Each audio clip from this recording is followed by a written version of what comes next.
Equality, identity, and hope help shape the Black American experience.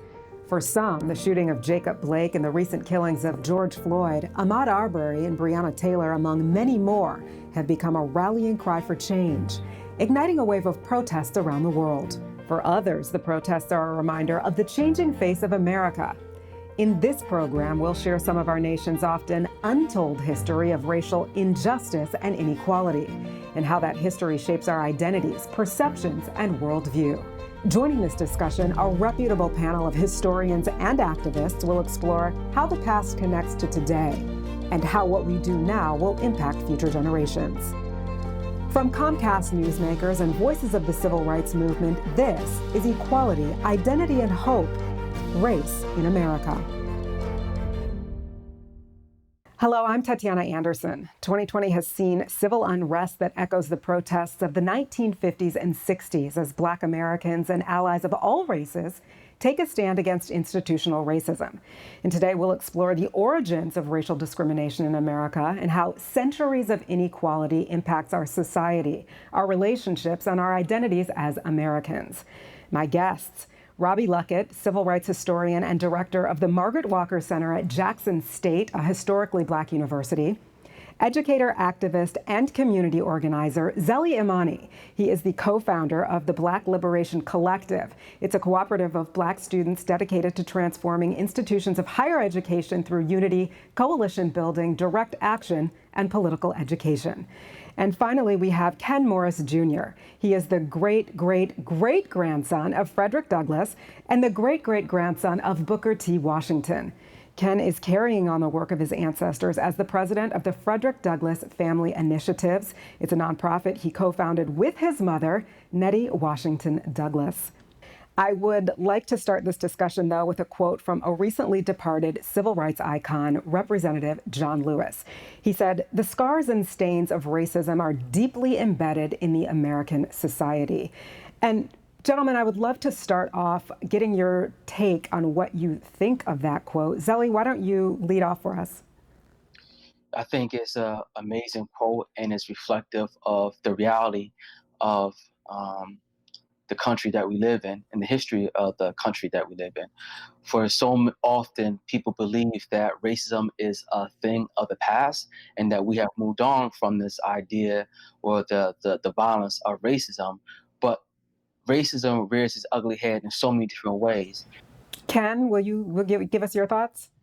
Yeah, I would just pick up where Zellie left off, that we don't understand the true history in this country. And the true history has not been told.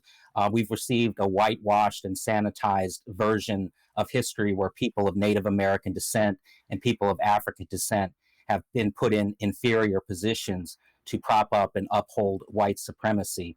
And so when you consider the history of racism in this country from its founding up until today, racism is systemic and it's embedded in every institution in American life. I would agree completely with my esteemed colleagues here. And it does, as Ken just said, point to the systemic nature of white supremacy and racism throughout American history. You know, also in John Lewis's last essay in the New York Times, he said that Emmett Till was his George Floyd. And when we understand our history and know our history, we start seeing that through line and we pick it up really from the beginning, right? And I would argue even before the beginning and the founding of this nation. Let's go back all the way to 1619 and the arrival of the first enslaved people on the shores of Jamestown. There's always been a movement, an activist movement, and oppression that is meant to build up and sustain white supremacy and white power throughout our history. And Robby, I'm actually glad you mentioned 1619, because in order for us to figure out how we got to where we are, it's really important to take a look back. And I wanted to give all of you some time to sort of connect the dots for us, for our viewers. And a good place to start is slavery. So Ken, I want to kick that to you. 1619, the system of slavery started, but what did it mean to be a slave? What did that look like? What did that feel like? Well, I can speak from my ancestors, and they were both, Frederick Douglass and Booker T. Washington, were born into slavery, and they were born into the most horrific conditions that a human being could be subjected to. And if you read Frederick Douglass's first autobiography, The Narrative of the Life of Frederick Douglass, an American Slave, he talks about the brutality that he witnessed, the brutality and inhumanity that he endured and survived. And the same thing with Booker T. Washington, his autobiography, Up from Slavery. Frederick Douglass was enslaved for the first 20 years of his life. Booker T. Washington benefited from the signing of the Emancipation Proclamation, and he was freed when he was 9 years old. And so when you consider in 1865, when the last of 4 million plus enslaved people were freed, there was, no plan for emancipation.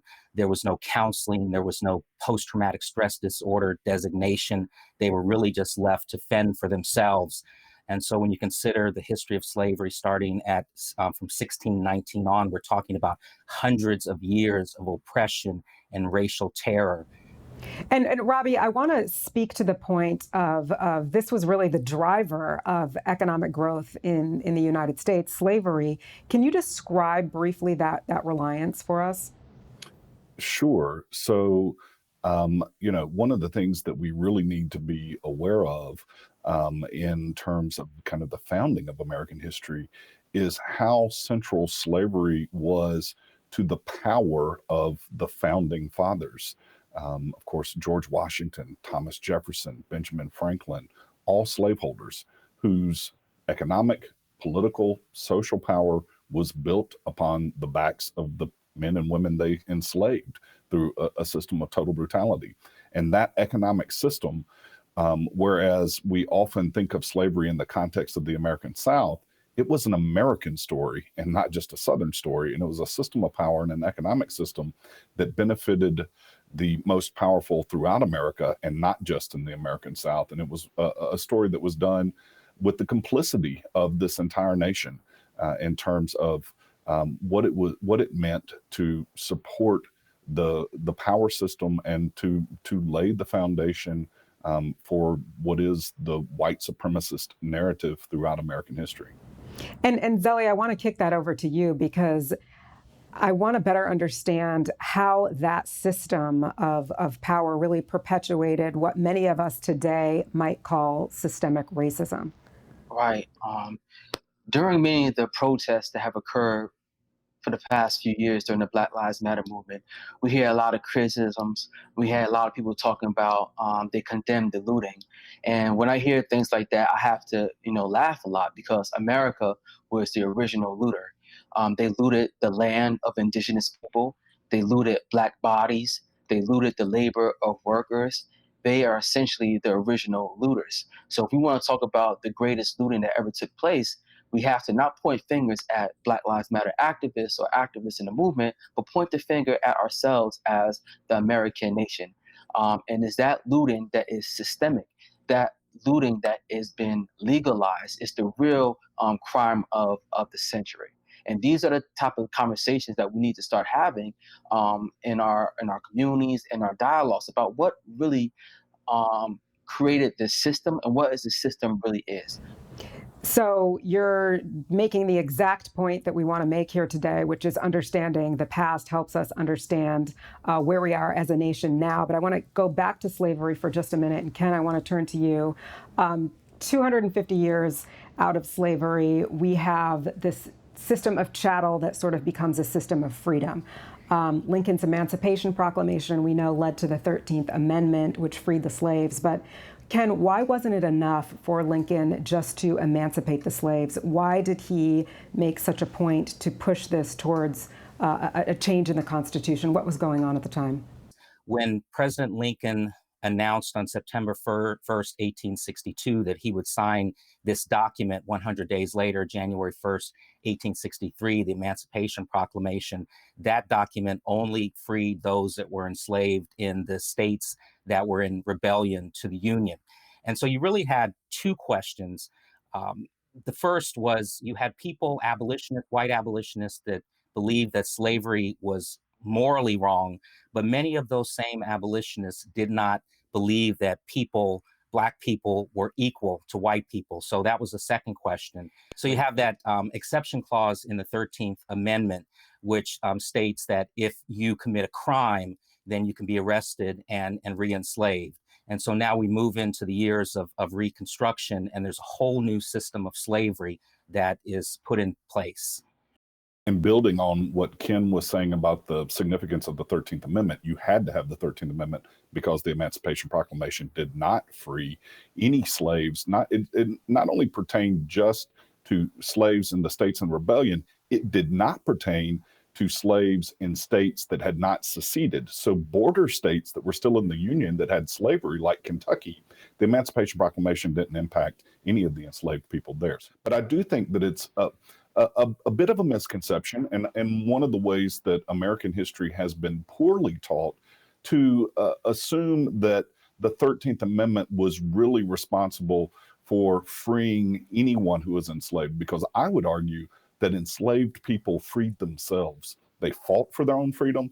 And in a place like Mississippi, where African Americans were the majority of the population, from enslavement all the way up through World War II, they're going to fight for their own freedom. There are going to be tens of thousands of U.S. colored troops who are going to take up arms, former slaves from Mississippi and from the other southern states who are going to take up arms to demand their own freedom. Not only that, but the hundreds of thousands of enslaved people who are going to flee due to the Civil War and due to the dislocations of the war that enabled them to get away.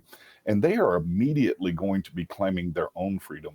African Americans are going to do remarkable things that are going to blow the mythology of slavery out of the water. There's this idea somehow in white supremacy during that era that enslavement was the only proper condition for people of African descent, that being slaves was the only thing they could ever aspire to.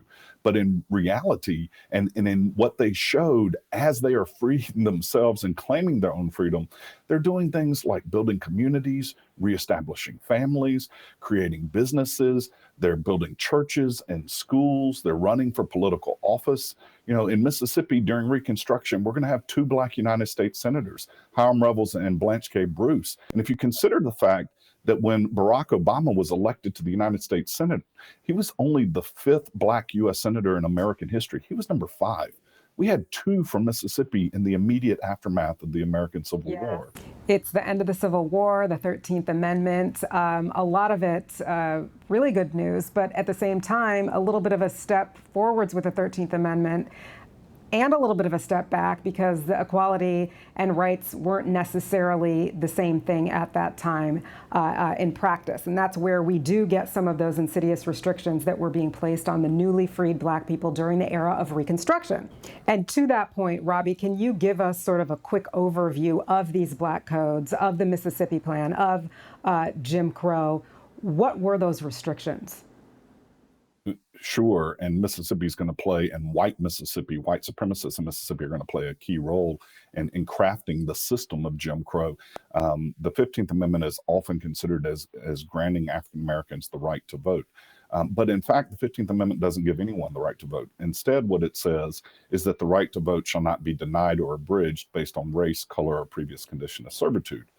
And what white supremacists in Mississippi realized, and they had help from the federal government, they had help and complicity from, particularly after the end of what was called military Reconstruction, where there were federal troops, U.S. troops occupying the American South until 1877. When those troops leave and you have the kind of the wanton violence that arises and the complicity of the American government in doing nothing to suppress organizations like the Ku Klux Klan. And so they're going to sit down and write a constitution in 1890 in Mississippi to replace what had been our Reconstruction era constitution of 1868. The 1890 constitution in Mississippi that's written by these white, quote unquote, redeemers who are attempting to redeem their white supremacist power sees that loophole in the 15th Amendment and crafts and invents a number of things that would become infamous during Jim Crow. Not the least of which were poll taxes. There was a $2 poll tax in Mississippi, literacy exams. It was called the Understanding Clause in Mississippi, residency requirements, a 2-year residency requirement, even felony disfranchisement for crimes that were considered at the time, as you can see in the historical record back then, considered Black crimes.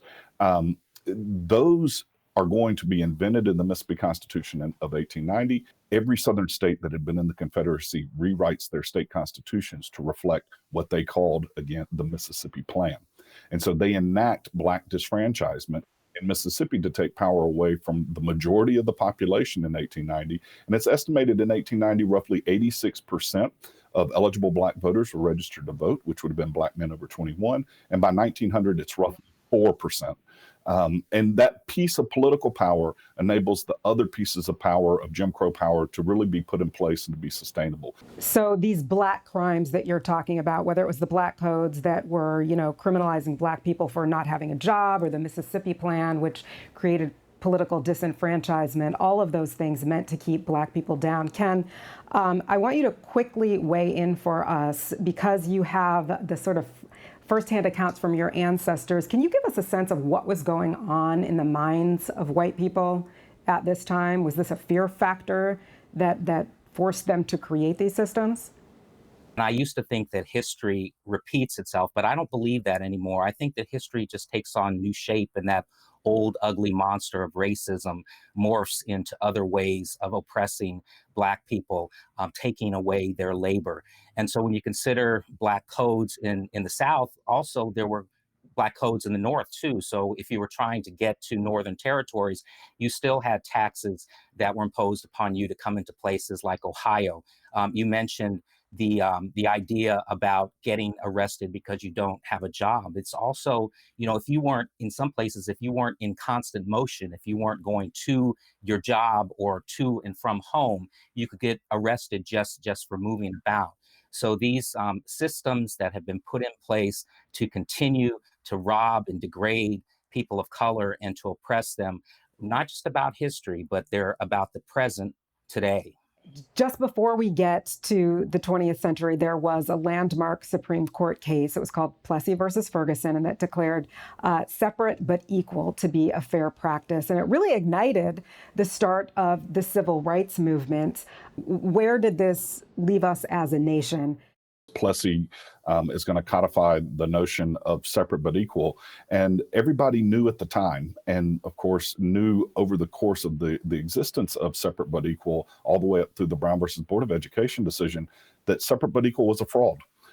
Separate was never going to be equal, and it was not meant to be equal, and it never was. And so its implementation is another key piece of that invention of Jim Crow. And even to this day, we clearly are still dealing with the ramifications of that history in a way that we see particularly Black communities and marginalized communities not having equality access and to opportunity, to education, to any number of other things.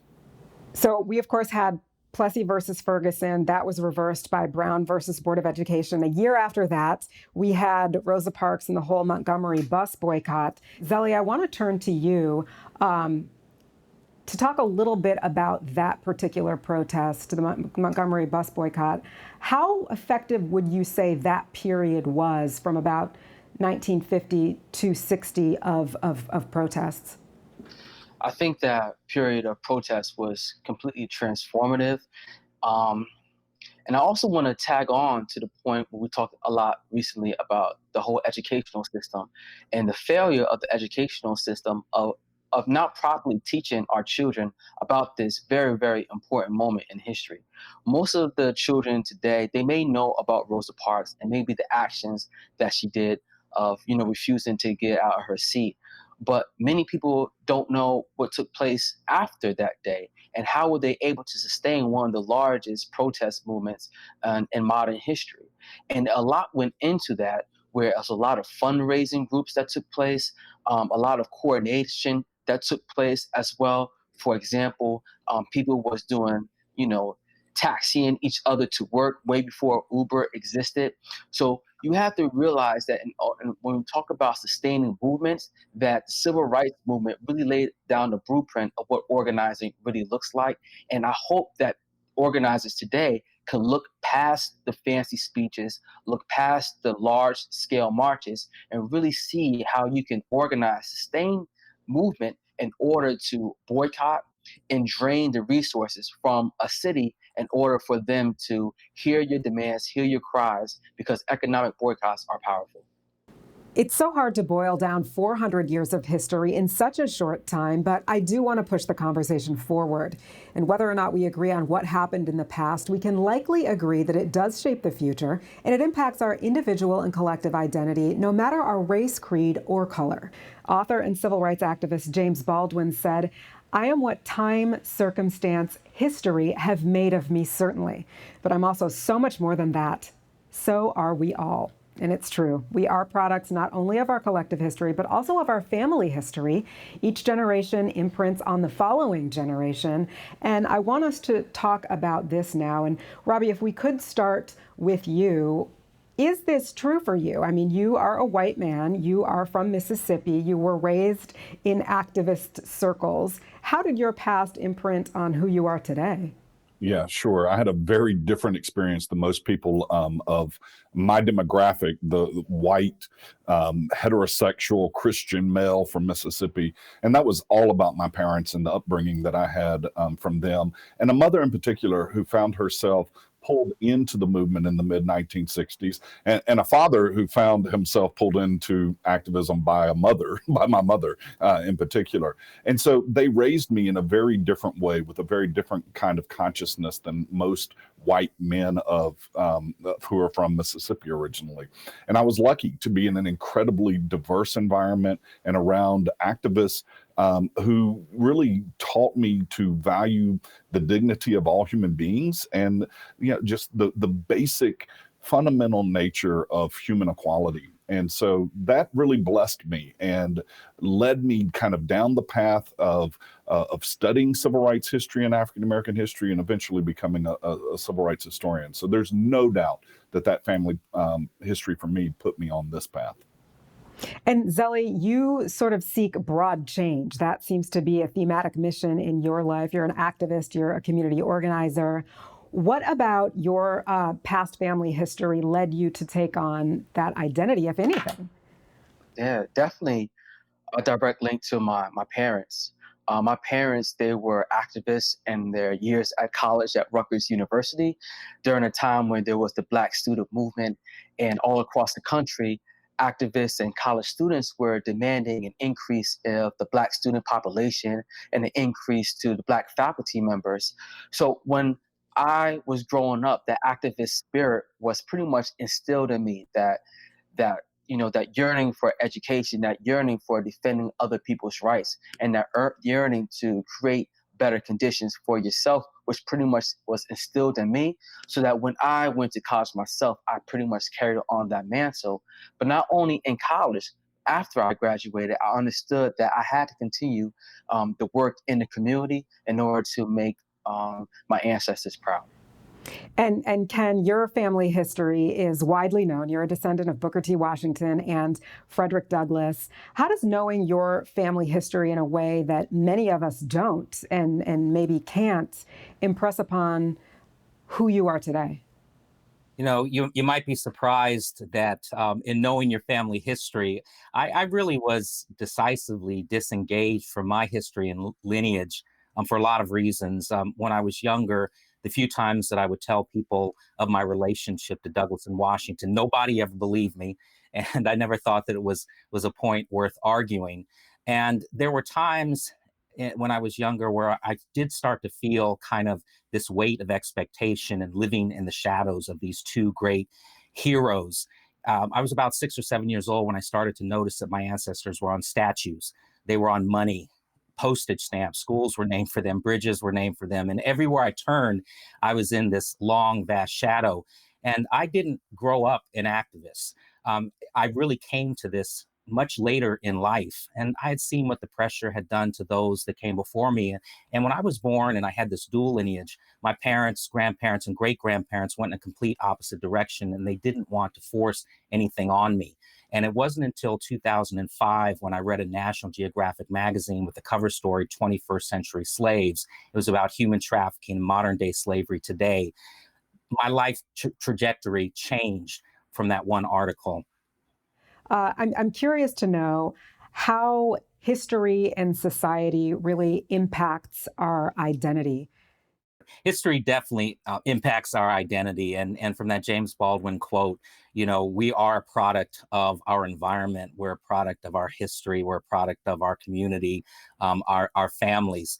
And I know for myself, it took a number of years for me to really understand and appreciate that this blood that flows through my veins, the blood of two of the most influential leaders in this country's history, and it shapes my identity today. Just about every day when I wake up, I ask, what would Frederick Douglass do if he were here today? What would Booker T. Washington do if he were here today? And the work that we do at our organization, the Frederick Douglass Family Initiatives, we always think about that legacy, the Douglass legacy, the Washington legacy, and of course, their legacy of literacy and education, because they both understood from a very young age that education would be the pathway to freedom. And of course, we know it was illegal to teach an enslaved person to read and write, so both of them would have to steal their education. I'd like to read an excerpt of a comment from one of our social media followers and then have you all react to it. Vicky from California states, "I know I have prejudice. I don't like them, and I correct them myself. Knowing that I have them, but that I resist them, frees me from feeling guilty. I have no resentment, no anger, no guilt. But I can be empathetic, an ally, and advocate without being perfect, as long as I'm working on myself and being proactive about it." If I'm understanding this correctly, she's basically saying that she knows she has a bias. We all have them, either innate or learned, but she acknowledges that and says that not feeling the need to be perfect really allows her the space to be an advocate for and have understanding about others who are not like her. So what do you all make of that? I think that's a great start, because so many different people in this country don't even start off at that level. So many people, when you have these conversations about racism, they immediately thrust out the common excuse that I'm not racist, that I have Black friends, or I don't see color.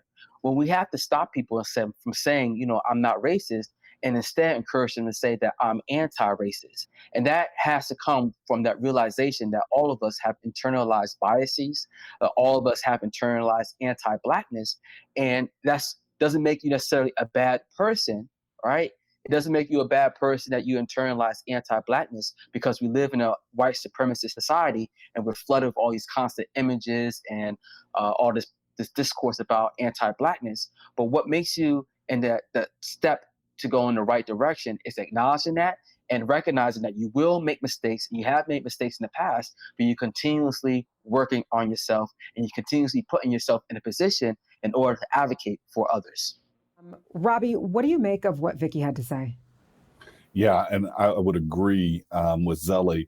And I think it's an important place to start, especially for white Americans and those of us who have benefited from white supremacy, right? We must acknowledge the past and this history, the systemic history of white supremacy, and we must act on it. And I think being an ally is an important first step, but also the point that she made about advocacy. I really do believe that white Americans especially must go beyond being just allies. We must be more proactive. Being an ally is too passive of a position. And so actually advocating and challenging ourselves to step up. Not all of us can fix everything that's wrong with this world and white supremacy by ourselves, but all of us can do something, and all of us can do something more. Ken and Zellie, I want to get your take on this. Advocates versus allies, is one more valuable than the other, or are they both needed equally? Zellie? I think that whenever we talk about social justice and being burdened with all these responsibilities and this fear of the unknown, that we need different entry points. So some people have to work up their comfortability level in order to increase that level of advocacy.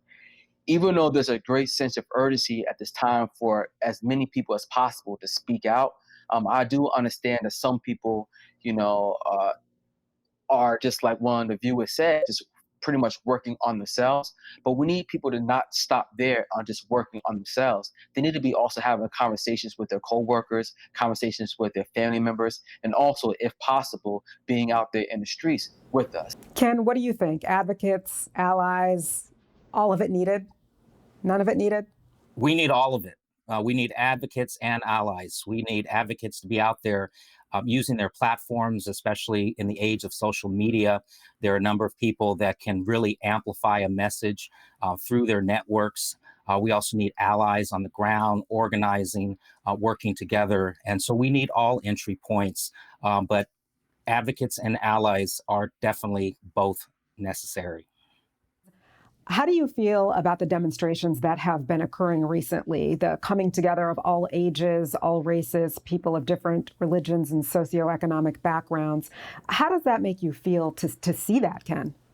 I've been very encouraged and very inspired by the diversity in race, diversity in age in the protests. I've been inspired that the Black Lives Matter movement has spread not only in this country, but all around the world. And something about this time, at least in my lifetime, feels different. And I believe that we can make true progress. And Zellie, for you, watching the coming together of these protesters from a variety of different backgrounds, how does that make you feel? Um, I'm both proud and also both fearful, because if we're all students of history, we know that even when people go out there and march with good intentions, there's people that's on the sidelines with bad intentions trying to harm individuals. And I'm always fearful when I am at protests or I watch protests in other cities about what type of harm will be inflicted on my brothers and sisters, even though they are fighting for something that represents justice and freedom for others. Robby, can you please share your thoughts? Yeah, I'm very proud of the movements today, and also recognize the continuity in American history, right? That what we're seeing today is a continuity of the modern civil rights movement. And even the protests here in Jackson, Mississippi this summer, organized by young people, just like the vanguard of the modern civil rights movement were young people, would lead a protest in downtown Jackson that was the largest demonstration since 1966 in the Meredith March Against Fear when it arrived in Jackson. So pride, and also recognizing the continuity of that history, and really also pride in the young people who continue to be at the forefront of our movements. When it comes to the whole idea of misconceptions, when it comes to race and when it comes to identity, I want to know if you've experienced anything personal. And Robby, I want to start with you. I mean, you are a history professor at a historically Black college and university, and you are a white man. And I'm curious to know if you've gotten any sort of pushback on that, and if so, how you handle it. So, I'm very comfortable as someone who studies civil rights and race in America and talking about race and talking about my whiteness and the privilege that's really embedded in white supremacy, being a white heterosexual male in America. So I deal with it heads on. But one of the things I learned early on in my career that I needed to do as someone who's very comfortable as a professor engaging people and talking about the past, I needed to listen more. And I needed to go into my community at Jackson State, where I've been for over a decade now, and I needed to listen to people in our community so that I could learn what they needed from me, so that I could be a more effective contributor to their education and to that broader community.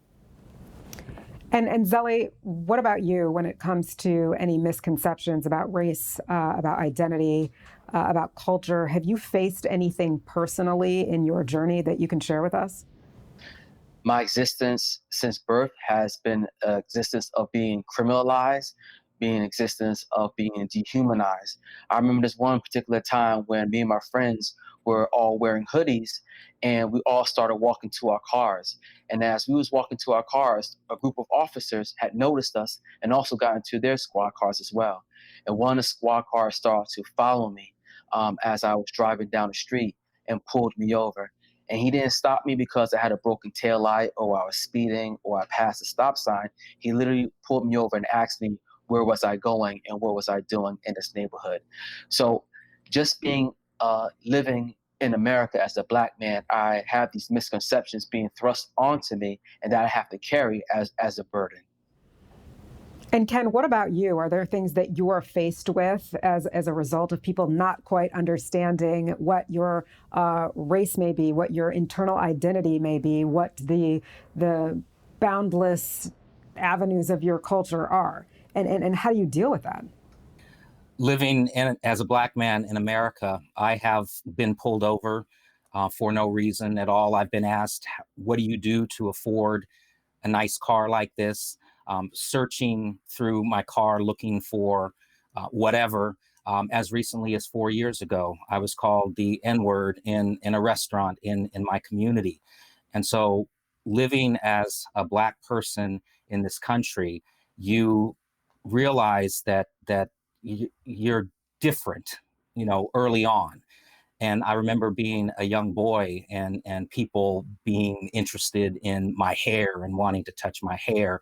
And then having on top of it this connection to Frederick Douglass and Booker T. Washington, people would come up to me at times and, want to pinch me on the cheek or pat me on the head or give me a kiss, and they would have tears in their eyes. And it wasn't until much later in life that I understood why people had such an emotional connection to my ancestors, when a lady came up to me and said, I read Frederick Douglass's autobiography when I was in high school, and it changed my life. It made me believe that I could be and do anything possible.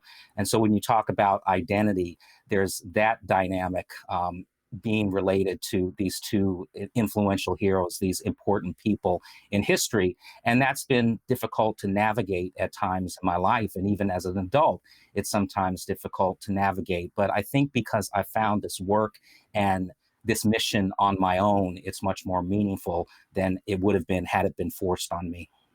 We have touched on some of our collective history at this point and how it helped shape who we are. And we've also heard through our guests' personal stories how individual history also molds us. So let's move on now to social justice, that action and that hope that breeds lasting change. Education pioneer and activist Mary McLeod Bethune said, "We have a powerful potential in our youth, and we must have the courage to change old ideas and practices so that we may direct their power towards good ends." So, Ken, when you hear those words from Mary McLeod Bethune, what goes through your mind? It makes me think of my favorite Frederick Douglass quote: it's easier to build strong children than to repair broken men. And we look at our young people, they're the next generation of leaders in the mold of Frederick Douglass, in the mold of Sojourner Truth, in the mold of Cesar Chavez, Dolores Huerta. And so thinking about this idea that we can build strong children through education. And for Frederick Douglass, there was one moment in his life when he was 7 years old, when his slave mistress didn't know that it was illegal to teach him to read and write. He starts to get that little spark of light into his mental darkness, into his mental bondage. And those lessons continued for a little while until his enslaver found out. And when his enslaver found out about the lessons, he got angry and he forbade the teachings. And he said to Frederick, you cannot teach a slave how to read and write, because if you do, it will unfit him to be a slave. And so Frederick would teach himself to read and write. And now he starts to critically think about his system of oppression, his enslavement, and he starts to ask questions like, why am I a slave? Why do you own me? How come you know your birthday and I don't know my birthday? And then you think about today and young people and education and having them start to think critically about their condition of oppression and ask questions like, why am I born into a certain zip code and I have less opportunity and access to economic opportunity, education, and healthcare versus somebody that's born into another zip code? And so when you can start to think about your situation critically, and we see young people doing this all the time, they can start to think about ways in which they can start to dismantle these systems of oppression and racism. And critical thinking does, of course, lead to questions. And we received a question from one of our viewers, Cheyenne from Maryland, and she asks, do you think it is appropriate for schools to continuously discuss slavery instead of spending more time on the contributions of Black Americans to this country and the reason for movements such as Black Lives Matter? Zellie, what do you think of that question, and what's your answer to her? One of the hardest things that we have to deal with right now with the educational system is how it's structured and what we are learning about Black history. I've heard so many times when students go to college and they get into debates sometimes with their white peers, and the white peers say, slavery is over, racism is over, the civil rights ended. And it's because when we talk about the experience of Black people in America and the hardships that we face, it only starts at slavery and it ends at civil rights. It's as if after Dr. King gave his I Have a Dream speech that racism magically disappeared, when that's not the case. We need to be able to continue to teach kids Black Lives Matter movement and all the other movements that occurred before that, so they get a better understanding of the racial injustices that have occurred in America, but also a deeper understanding of systemic racism and how it functions and what they can do to empower themselves in order to start dismantling it. What can we do to promote equality and justice and liberty for all? Well, we're in a very important election year right now, and Frederick Douglass used his voice, his pen, and his vote to affect change. And now today, the pen really is a metaphor for the keyboard, but people can use their voice, their keyboard, and their vote to affect change, and also to make sure that we hold our elected officials accountable, that they identify racist policies wherever they exist, they work to eliminate racist policies wherever they exist, and to enact policies that will promote equity and justice and equality for all. Robby, I'd welcome your thoughts on what we can be doing to promote understanding. Well, like the gentleman here, I actually think promoting understanding is a function of education, and that demanding that that children have equitable access to the highest quality education possible, and a teaching, particularly of our history as a historian, that is inclusive, that does encompass both the stories of oppression, but also resistance to that oppression and uplift, and making sure that all of our children engage those stories and those lessons. And through education, I believe that we can foster the kind of understanding that you're talking about. We are coming to the end of our discussion, but before we go, I want us to close on a forward-looking note. If each of you could just take a moment, please tell us what your hope is for the future of our society and how we can better come together. Ken, would you like to start? History lives in each of us. It doesn't just live in me because I descend from two people that we've heard of, but it lives in each and every one of you. And the future really depends on how we carry that history forward. I remember I had a 10-year-old girl say to me one time, she was so excited to share this with me. She said, "Mr. Morris, I researched my family tree and I found that my great, great, great, great, four greats grandmother was born into slavery. She taught herself to read and write in secret, and then she escaped and became a successful businesswoman and a philanthropist." And so she's bouncing up and down in her chair and she says, "So do you know what all of this means?"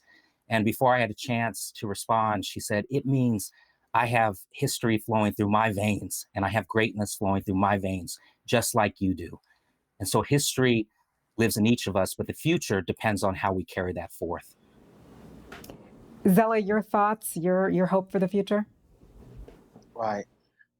The safest communities don't have more police officers. You're still not safe from evictions. You're still not safe from foreclosures or losing your job. The safest communities have access to more resources. They have better jobs, better healthcare, better housing. I want to live in a world where everybody has equal access to free healthcare, equal access to quality homes, and equal access to great schools. And I think that is the future that all of us can agree that we want to live in. And Robby? I aspired to see a world in America that would celebrate its being a multiracial place, a multiracial world, not a post-racial one. I don't want us to be post-racial. I want us to be a place that celebrates diversity, that celebrates our differences as something that makes us interesting, that adds value to our lives and to our society.